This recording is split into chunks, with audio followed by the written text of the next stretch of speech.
ঝিনাইদহে গভীর রাতে যুবককে ডেকে নিয়ে কুপিয়ে জখম। শাহজিদ উদ্দিন সোহানের তথ্যচিত্রে দেখুন বিস্তারিত। ঝিনাইদহ সদর উপজেলার সাগান্না ইউনিয়নের উত্তর নারায়ণপুর গ্রামে এক যুবককে ডেকে নিয়ে এলোপাতাড়ি কুপিয়ে গুরুতর জখম করেছে দুর্বৃত্তরা। আহত যুবকের নাম ইব্রাহিম খলিল বাবু। তিনি ওই গ্রামের মোহাম্মদ জিন্নাত আলীর ছেলে এবং পেশায় একজন ব্যবসায়ী। পারিবারিক সূত্রে জানা গেছে, গত রাত 12টার দিকে কয়েকজন ব্যক্তি বাবুকে তার বাড়ি থেকে ডেকে নিয়ে যায়।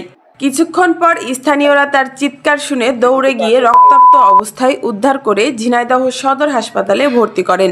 বর্তমানে তিনি সেখানে চিকিৎসাধীন রয়েছে।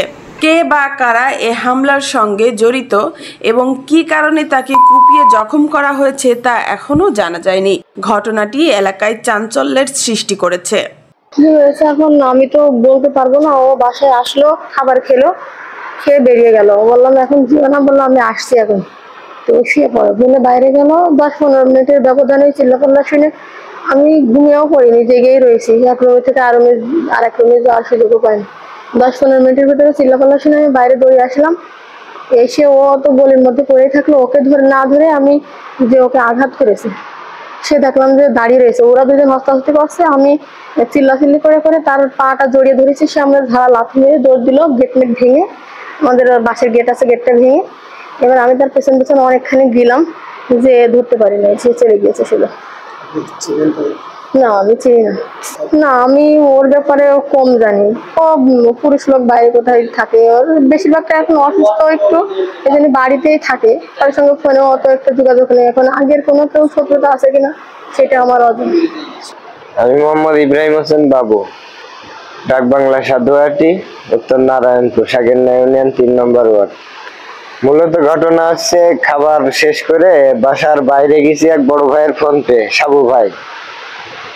তো উনি বাসার সামনে দাঁড়ায় আছে। ওনার সাথে 2-4 মিনিট কথা বলে, হয়তো 2-4 মিনিটই হবে, এর বেশি সময় না। বাসায় ফিরবো, চাতালের থেকে নিচে নেমেছি, অন্ধকার।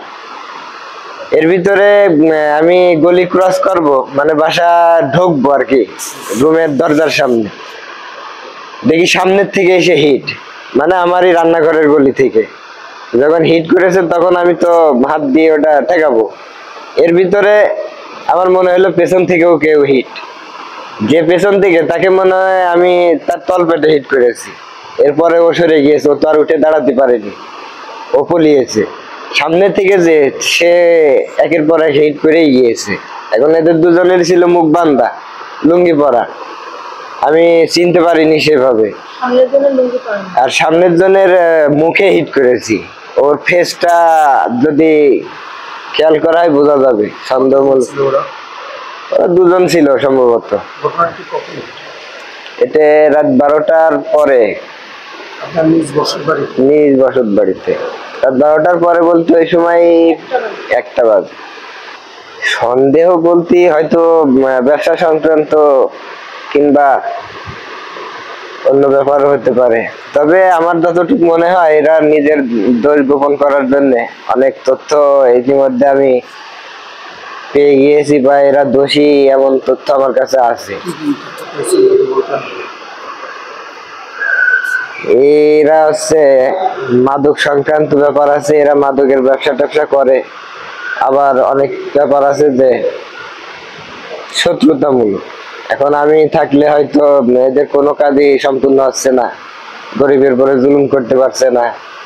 আরো অনেক ব্যাপার আছে, রাজনীতির যে ব্যাপারগুলা, রাজনীতিকে কেন্দ্র করে ওরা ক্ষমতার অপব্যবহার করে না। কারণ আমি থাকলে হয়তো সেটা করতে পারছে না।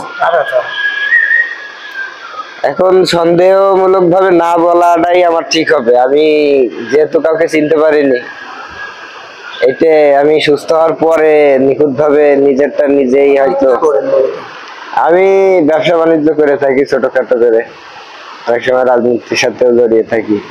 আমি কষাই ব্যবসা ছিলাম আমার। এমনি ব্যক্তিগত ভাবে ওরকম রাজনীতি না, রাজনীতির যারা লোক আছে তাদের সাথে চলাফেরা আছে। আমি ব্যক্তিগত ভাবে কোনো দলকেই সেরকম মনে করি না যে আমি ভালো যোগ্য নেতা। যদি মনে হয় যে না, ও ভালো মানুষ, তার পেছনে 2 মিনিট সময় দেওয়াটা কোনো বিষয় না, তার সাথে চলাফেরাটা ব্যাপার না। এই এখনো কোনো প্রশাসনিক ব্যবস্থায় যায়নি। আমি আগে সুস্থ হই, তারপরে নিজের ব্যাপারটা আমি নিজে একটু খতিয়ে দেখবো।